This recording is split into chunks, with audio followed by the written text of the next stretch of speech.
So, Praveen పగడాల, pastor Praveen పగడాలని ఈరోజు సికింద్రాబాద్‌లోని Baptist చర్చ్‌కైతే తీసుకొచ్చారు. ఆయన మృతదేహం సందర్శనార్థం ఇక్కడే ఉంచారు.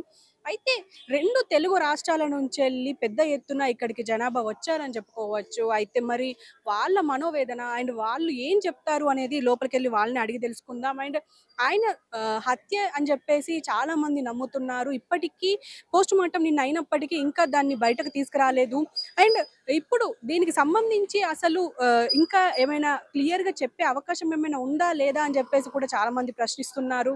అండ్ ఇంకో పక్క ఇటు వాళ్ళ కుటుంబ సభ్యులు గాని, వాళ్ళ అనుచరులు గాని ఆయన ఎక్కడెక్కడైతే ప్రవచనాలు చేశారో ఆహ్, ఆయనని ఇష్టపడేవాళ్ళు ఇక్కడికి వచ్చి ఇప్పుడు 2 తెలుగు రాష్ట్రాల ప్రజలు ఇక్కడికి వచ్చారంతే చెప్పుకోవచ్చు. సో, ఏదేమైనప్పటికీ మరి మనం లోపలికెళ్ళి వాళ్ళని పలకరించే ప్రయత్నం చేద్దాం. మరి వాళ్ళేం చెప్తారనేది. సో, ఇప్పుడు ప్రస్తుతం ఇక్కడ మహిళలున్నారు. వీళ్ళని కూడా అడిగి తెలుసుకుందాం. అమ్మ, పాస్టర్ గారి గురించి చెప్పాలి అంటే మీరేం చెప్తారు? ఆయన చాలా గొప్ప పాస్టర్ అండి. క్రైస్తవ్యం మొత్తం ఈరోజు మేము బాధపడుతున్న బాధ ఏందంటే, మతాల మధ్యలో ఎటువంటి విధమైన విభేదాలు కలిగించకుండా కేవలం బైబిల్‌లో ఉన్న జ్ఞానాన్ని బోధిస్తూ, ఇతర మతాల గ్రంథాల గురించి కూడా మాట్లాడుండొచ్చు. కానీ ఆయన్ని ఎదుర్కోవాలంటే ఆయన్ని చంపడం ఒకటే మార్గంగా, కక్ష కట్టడం ఒకటే మార్గంగా తీసుకోవడం చాలా క్రూరమైన ప్రవృత్తండి. ఒకవేళ నిజంగా వారి గ్రంథాల గురించి వాళ్ళు వివరించాలనుకుంటే, మీరు అన్నలాగే నేర్చుకోండి. అన్న ఎంతో నాలెడ్జ్‌ని గెయిన్ చేశారు. నాలెడ్జ్‌తో ఆయన యుద్ధం చేస్తున్నట్టు మీకనిపిస్తే, మీరు నాలెడ్జ్‌తో వచ్చి ఆన్సర్ ఇచ్చుండొచ్చు. మీకున్న నాలెడ్జ్‌తో, మీ బుక్స్ పట్ల మీకున్న నాలెడ్జ్‌తో, మీకు మీ మతాల మీద కావచ్చు, మీరు ఏదైతే అన్న మీద కక్ష కట్టడానికి కారణమైందో, దాంట్లో మీరు ఒక పట్టు సాధించి, ఆ విధానంలో యుద్ధం చేసుండొచ్చు. అంతేగాని ఒక నాలెడ్జ్‌ఫుల్ పర్సన్‌ని ఆయన చేసినటువంటి మంచి పనిని ఆయన్ని చంపేసి ఆ పనిని ఆపేయడం అనుకోవడం ఎంత క్రూరమైన పనండి. మీకు ఒకవేళ ఒక 10 సెంటెన్స్ ఇచ్చి చెప్పమంటే ఒక 1 అవర్ టైమ్ ఇచ్చినా చెప్పగలుగుతారండి ఈ పని చేసిన వాళ్ళందరూ కావచ్చు? ఎంత నాలెడ్జ్ అండి.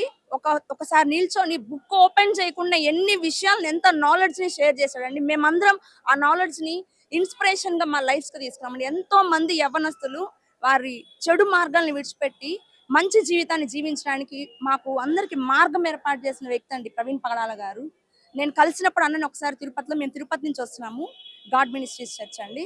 కలిసినప్పుడు అన్నతో మాట్లాడినప్పుడు అన్న షేర్ చేసిన మంచి విషయాలు, అన్న ఇలాగ మీరు ఎంత చక్కగా పని చేస్తున్నారన్న అన్నప్పుడు అన్న నాకు చెప్పిన విషయం ఏంటంటే, అమ్మ నేనున్న పరిస్థితుల్లో నాకు ఎన్నో థ్రెట్స్ ఉన్నాయి, నా చుట్టూ నాకు ఎంతో ఇబ్బంది ఉంది, అయినా నేను నిలబడి పని చేస్తున్నాను, నేను బ్రతికినా చనిపోయినా క్రీస్తు కొరకే అని ఎప్పటి నుంచో చెప్తున్నాడు. 2022లో అన్న మమ్మల్ని కలిసినప్పుడు అప్పుడే చెప్పాడు, మరణించినా చనిపోయినా క్రీస్తు కొరకే అని. ఇలా మనుషులందరినీ చంపుకుంటూ వెళ్ళిపోతే, నాలెడ్జ్ అంతటిని చంపుకుంటూ వెళ్ళిపోతే ఎలాగండి? యుద్ధం చేయాలనిపిస్తే వారి వారి గ్రంథాలని తీసుకొని మీరు మాట్లాడండి, వివరించండి. ఈ అన్న మరణము మా అందరి హృదయాల్ని ఎంత బాధ పెట్టిందంటే అండి, ఈరోజు చిన్న పిల్లలతో పాటు మేమందరం వచ్చామంటే, తిరుపతి నుంచి వచ్చామంటే, ఇక్కడ ఇంత జనాభా ఇంత క్రౌడ్ ఫామ్ అయిందంటే ఎంత బాధ కలిగి వచ్చి ఉంటామండి. ఒక వ్యక్తి కోసము మేమందరం వచ్చామంటే ఎంత బాధ మా హృదయంలో ఉంటుంది.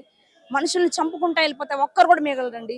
ఈరోజు మతాల కోసం చంపుకుంటే, రేపు కులాల కోసం, తర్వాత రంగు కోసం, ఇలాగ ఒక్కొక్క దాని కోసం చంపుకుంటూ వెళ్ళిపోవాలండి. ఇది కరెక్ట్ వే కాదు.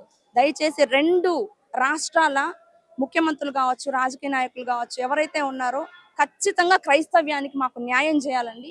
ఇలాంటి దాడులు క్రైస్తవం మీద జరగకుండా ఉండడానికి ఏ విధమైన భరోసాని ఇవ్వగలరో అందరూ గొంతు తెరిచి మాట్లాడాలండి.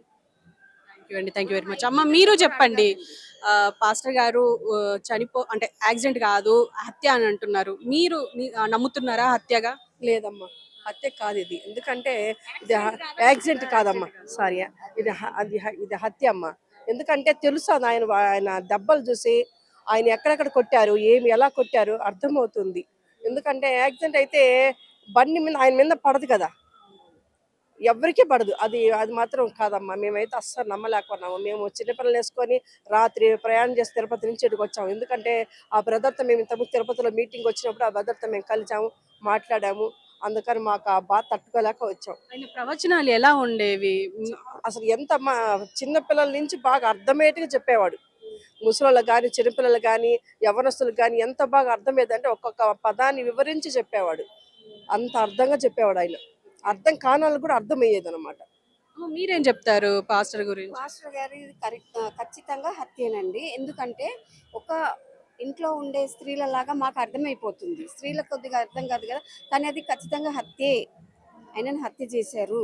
కానీ ప్రవీణ్ కుమార్ గారిని హత్య చేసినంత మాత్రాన క్రైస్తవ లోకము వెనకడుగు వెయ్యదు.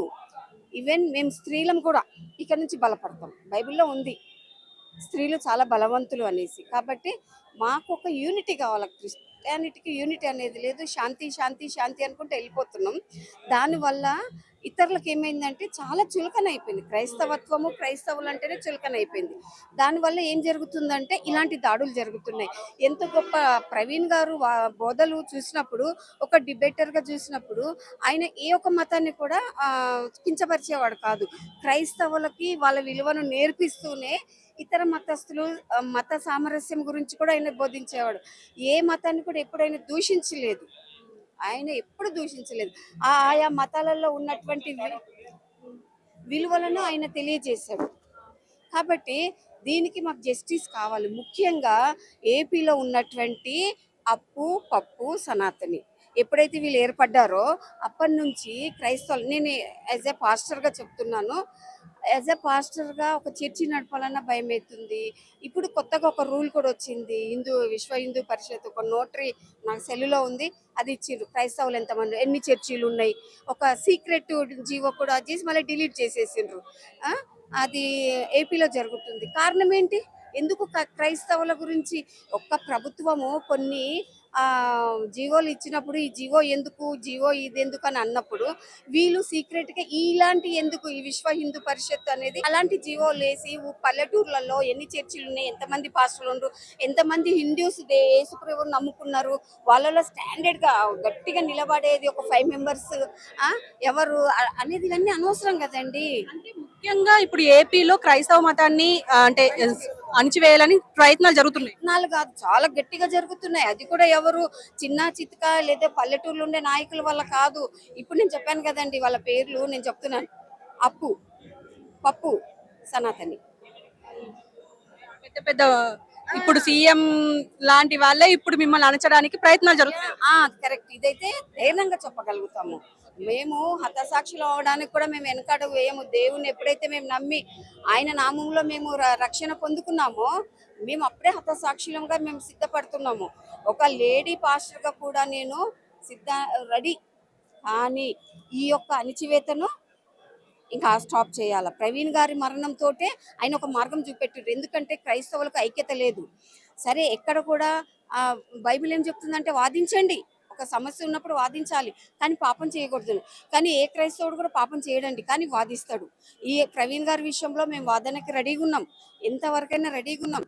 మాకు గవర్నమెంట్ ద్వారా ఇప్పుడు కొత్తగా ప్రవీణ్ గారు తాగి ఉన్నారండి, ఇంత నిజమండి, అంత దైవజనుడు తాగుతాడా అంటే? ఇది అక్కడ అది ఉంది, టోల్ గేట్ దగ్గర ముందు ఆయన మీద అటాక్ జరిగి ఆయన మీద అది ఉంది, అది డూమ్ లైట్ పగలు కొట్టేశారు.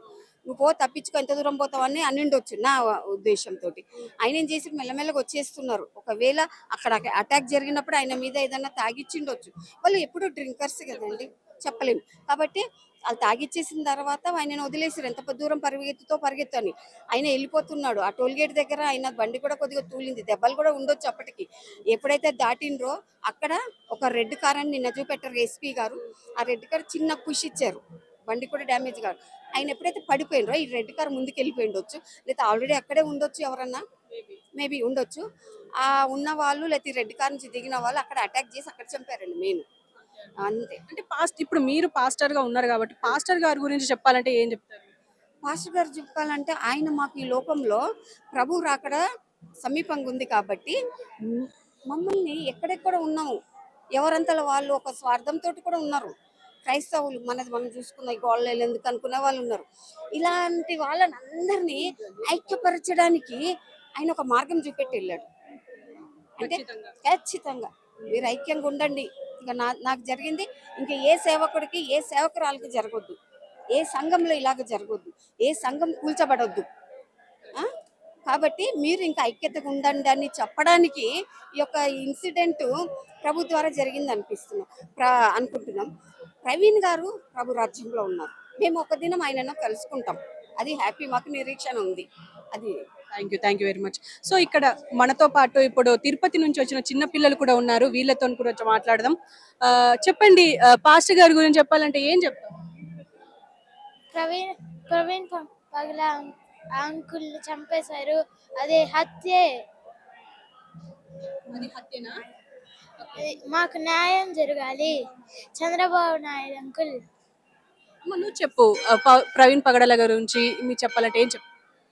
ప్రవీణ్ అన్న చాలా విషయాలు ఆయన మాట్లాడిన మాటలు మేము చాలా విన్నాము. ఈ యంగ్ ఏజ్ లో ఆయన చేస్తున్న ఒక ప్రోగ్రామ్ ఎంపవరింగ్ యంగ్ మైండ్స్ అని, అంటే యంగ్ పీపుల్ ని ఎంపవర్ చేయడం, అది ఎంత గొప్ప విషయం. యంగ్ ఏజ్ లో ఉన్న వాళ్ళు ఎంత సొసైటీకి ఎంత ముఖ్యం అనేది ఆయన రెస్పాన్సిబిలిటీ తీసుకొని ఎంతో మందిని చెడుదారిలో ఉంటున్న వాళ్ళని, అంటే ఇప్పుడు ఈ యంగ్ ఏజ్ లో ఎవరు ఎలా వెళ్ళిపోతున్నారో ఆ చెడు మార్గాలు అన్నిట్లో నుండి తీసుకొని వచ్చి వాళ్ళందరి జీవితాలు బాగు చేయడానికి ఆయన ఎంతో కష్టపడ్డారు.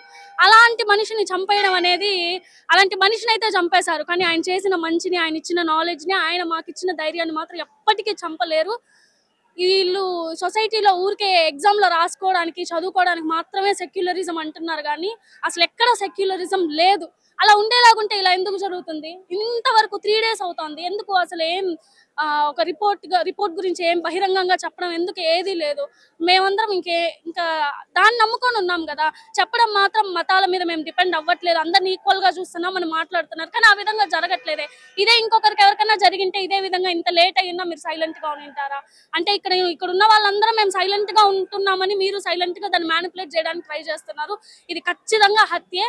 దీనికి న్యాయం ఖచ్చితంగా జరగాలి. ఎవరెవరైతే మాట ఇచ్చారో మేము మతాల్ని ఈక్వల్ గా చూస్తాం, అన్ని మతాలని అని అన్ని మీడియాలో వచ్చాయి, ఎవరెవరు మాట్లాడారో వాళ్ళందరూ న్యాయం చేకూర్చాలి ఖచ్చితంగా. లేదంటే ఇంకా అది వాళ్ళ చేతికే, ఏ విధంగా వాళ్ళు పరిపాలిస్తున్నారు అనేది ఇంకా వాళ్ళ చేతికే అప్పగిస్తారు. ఇప్పుడు కొత్త ప్రభుత్వం వచ్చింది. ఇప్పుడు ప్రభుత్వం కూడా క్రైస్తవులను అణచివేయాలని ప్రయత్నాలు జరుగుతున్నాయి అని అనేసి అంటున్నారు. ఇది నిజం అంటారా? అంటే మీరు ఆల్రెడీ ఎంగేజ్ లో ఉన్నారు కాబట్టి మీకేమనిపిస్తుంది? అంటే ప్రభుత్వం పర్టికులర్ గా ఈ ప్రభుత్వం గురించి అని కాదు, కానీ నేను సొసైటీ, ఇప్పుడు నేను LLB చేస్తున్నాను, నాతో పాటు చదువుకునే వాళ్ళు చాలా ఏజ్ డిఫరెన్సెస్ ఉంటుంది. నాతో పాటు చదువుకునే వాళ్ళు ఆ ఏజ్ డిఫరెన్సెస్ అక్కడ కానీ లేదంటే బయట సొసైటీలో కానీ చాలా విషయాలు నేను గమనిస్తుండడం ఏంటంటే, ఇంతకుముందు చెప్పినట్లు సెక్యులర్ అనే వర్డ్ జస్ట్ బుక్స్ లో మాత్రమే ఉంది, కానీ సొసైటీలో ఎక్కడా లేదు. దాని ఇంప్లిమెంటేషన్ ఎక్కడా లేదు. అదే నిజమైతే ఆ ఇంప్లిమెంటేషన్ ఇప్పటికీ ఇండియాలో, ఇది క్రైస్తవులకి ఏం ఫస్ట్ టైం కాదు జరగడం. ఇంతవరకు ఎందుకు? అక్కడ ఇంతకుముందు మణిపూర్ లో జరిగినప్పుడు అప్పుడే యాక్షన్ తీసుకుంటే ఇలా జరగడానికి భయపడి ఉంటారు, ఎందుకు భయపడలేదు? ఎందుకు మళ్ళీ ఈ విధంగా జరిగింది? అంటే ఇప్పుడు కూడా న్యాయం జరగకుండా ఆపేస్తే నెక్స్ట్ ఇంకొకరికి జరుగుతుంది. ఇలానే చేసుకుంటూ పోతే ఏం చేద్దామని అనుకుంటున్నారు? అందరూ యూనిటీగా ఉండాలని మీరే చెప్తారు, పుస్తకాల్లో ఇచ్చి మాకు చదువుకోమని చెప్తారు, సిలబస్లు ఇస్తారు, కానీ మీరే అది పాటించకపోతే మాకు ఎందుకు ఆ చదువులు? అవసరం లేదు మాకు ఆ చదువు. ఇప్పుడు వీళ్ళందరూ అదే నేర్చుకుంటున్నారు. మేము చెప్పే ప్లెడ్జ్ లో కూడా all Indians are my brothers and sisters. మళ్ళీ ఇంకేంటి బ్రదర్స్ అండ్ సిస్టర్స్ అంటే ఇలానే చంపుకోవడమా? సెక్యులర్ అనే విషయానికి, అనే వర్డ్ కి అసలు పూర్తిగా వాల్యూ లేకుండా పోయింది. కేవలం ఈ రాజకీయ నాయకుల వల్ల అనుకోవచ్చా, లేకపోతే ఇప్పుడు ప్రవక్తల వల్ల కావచ్చా? అంటే ఇప్పుడు హిందూలో కానీ క్రైస్తవులో కానీ ఇప్పుడు ముస్లింస్లో కానీ ప్రవక్తలు ఉంటారు, ఇప్పుడు వాళ్ళ వల్ల అవుతుందంటారా ఈ యూనిటీ లేకుండా పోవడం? లేకపోతే ఇప్పుడు రాజకీయ నాయకుల వల్లనే ఇదంతా చెడిపోతుంది అంటారా? అంటే ఓన్లీ ఒక్కరినని తప్పు చెప్పడానికి ఇక్కడ లేదు. మెయిన్ మ్యాటర్ ఏంటంటే ఎడ్యుకేషన్. ఒకవేళ అదే ఎడ్యుకేషన్ కానీ అందరికీ ఉనింటే, ఎడ్యుకేటెడ్ గా ఉనింటే, అందరికీ నాలెడ్జ్ ఉనింటే కానీ ఖచ్చితంగా సెక్యులరిజం అనే దాన్ని మనం ప్రొటెక్ట్ చేసి ఉంటాం. ఎవరికి సగం నాలెడ్జ్ తో వెళ్ళి మేము ఇదే చేస్తామని ఒకరు చెప్పేదాన్ని వెనకాల ఫాలో చేసుకుంటూ వెళ్ళిపోతే అది